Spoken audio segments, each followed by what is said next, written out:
검찰이 사건 조작죄가 있다면 이번 검찰은 완전히 아작을 냈어야 됩니다.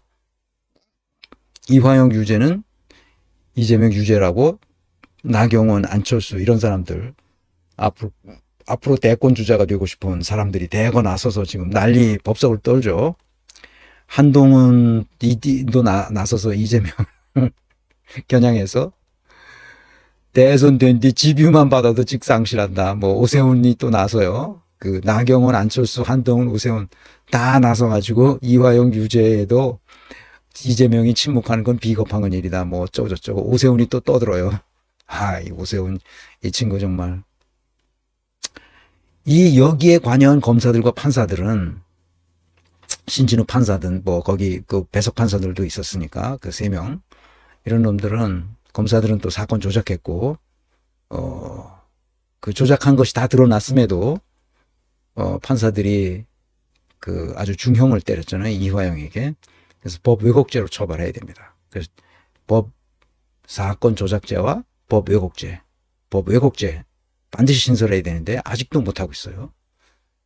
사건 조작죄 이것도 반드시 형법에 집어넣어서 적어도 1년에서 독일처럼 1년에서 5년 우리는 조금 더 세게 해야 될 것 같습니다. 사건 조작하는 게 너무 많아서.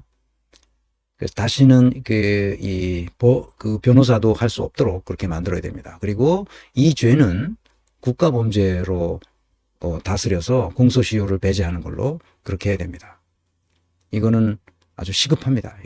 22대 국회에서 반드시 초입에 반드시 지금 집어넣도록 그렇게 해야 됩니다.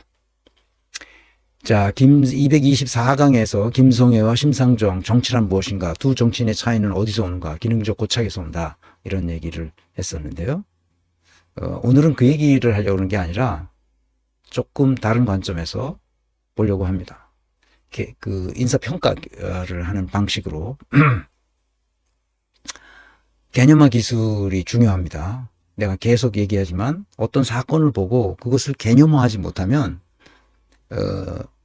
이론이 성립하지 않고 그래서 학문적 소양이 생기지 않아요. 그 개념화 기술이 그렇게 중요한 거예요. 지난번에 얘기했듯이 조직을 전혀 내가 지금까지 생각했던 경영학에서 가르치는 조직의 개념과 전혀 다른 개념이 와서 독일 학생들도 나도 다 같이 놀랬다 그랬잖아요. 그게 뭐라고? 인간이 행위 영역의 선상황적 규정하라. 이렇게 교과서에다 써놓은 거예요. 똑하니 이게 무슨 말이냐? 그랬더니 이런 구조 조직, 그러니까 계급 조직이죠. 계급 조직. 그 명령 통제로 움직이는 군대식 계급 조직. 그러니까 우리가 조직도를 그려보면 딱 이렇게 건축물처럼 딱 서 있잖아요. 그 구조 조직과 흐름 조직, 과정 조직이라는 Ablauf Organisation, 이 두 개의 조직이 서로 상호작용하면서 구조가 유연성을 갖게 만들어준단 말이죠. 의사결정하면서. 제일 중요한 것은 의사결정이죠.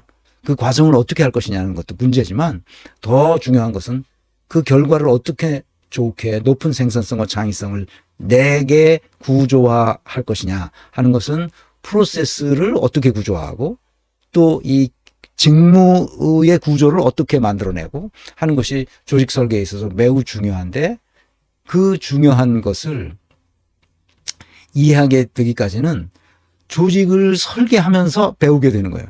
그러니까 설계해보지 않고 뭐 머릿속에서만 이렇게 그런 게 있었구나. 그거를 외우는 거죠, 머릿속에.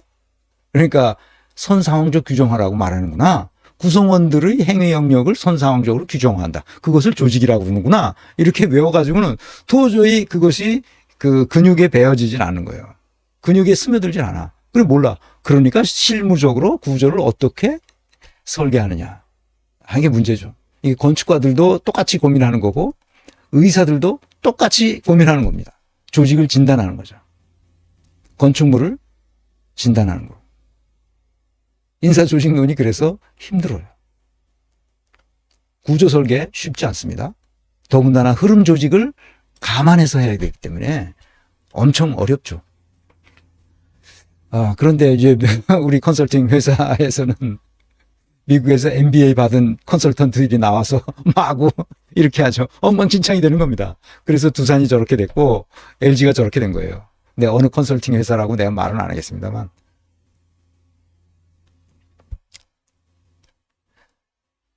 선상황적 규정화라는 게 굉장히 중요해요. 그래서 국민의 의사가 선상황적으로 규정화된 상태에서는 달리 그것을 뒤집을 수가 없어요. 왜냐하면 최종 결정권자가 주권자가 그렇게 결정한 거다. 선상황적으로 규정화가 딱 돼 있어요.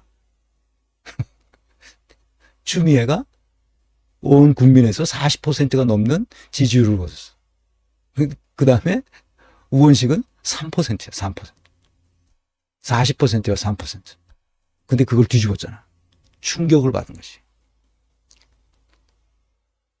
개념이 잘못된 거야. 개념을 잘못 이해한 거죠. 그래서 개념적 사고. 이게 그렇게 중요해요. 여러 가지 정보를 종합해서 전체 상황을 이해해야 돼요. 전체 상황. 전체는 누구야? 여론조사 보니까 40대 3이잖아. 근데 3% 지지받는 사람이 40% 지지받는 사람을 이겨버렸어. 사람들이 그것이 옳다고 생각하기도 해. 심지어. 그 반민주적인 행태가 일어난 거지.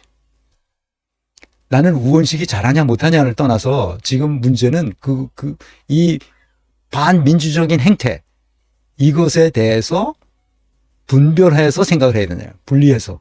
분화된 생각을 못하고 그냥 한꺼번에 우원식도 잘하면 되는 거 아니야? 아니 추미애 얄미운데 추미애가 무슨 짓 할지도 모르는데 그냥 하면 되는 거 아니야?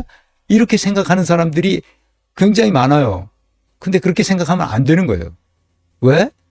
국민의 의사가 선상황적으로 딱 세팅이 됐다니까? 그거를 몰래 그것을 왜곡하면 그게 뭐가 되는 거야? 국민의 의사를 왜곡한 거지. 그래서 그렇게 하면 안 된다는 거야. 그래서 그게 엄청난 죄를 짓는 거란 말이지. 왜? 국민의 의사를 왜곡했으니까. 그 독재나 그렇게 하는 거지. 어떻게 그렇게 할 수가 있었겠어. 독재자는 막 왜곡하지. 지 멋대로. 정재준 선생이 나타나셨습니다. 김종숙 물고 뜯고 한 배현진은 어제 잠실 야구장에서 엄청난 야유와 비난을 받았습니다. 아, 그랬군요.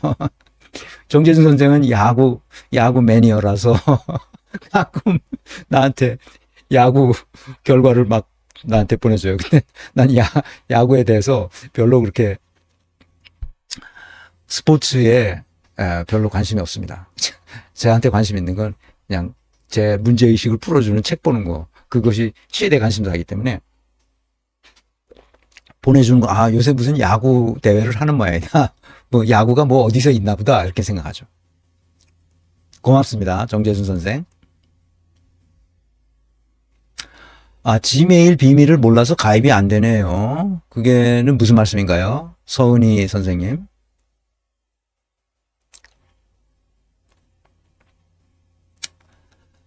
김성애는 민주진보는 아닌 듯 합니다. 우리나라에서 민주진보라는 거는 다 틀려먹은 거예요.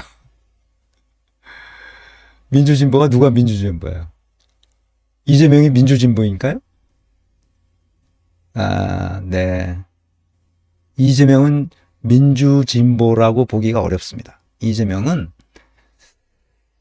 보수주의자예요.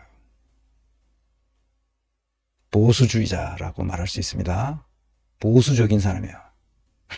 여러분 오해하시면 안 됩니다. 이재명은 보수주의자. 글로벌한 스탠다드로 보면 보수적인 입장을 가지고 있는 분이에요. 내가 뭐 그런 걸 가지고 토론을 해보거나 얘기해 본 적은 없지만 그래도 이재명이 한 말과 행동과 의사결정을 보면 보수적인 사람. 아시겠죠?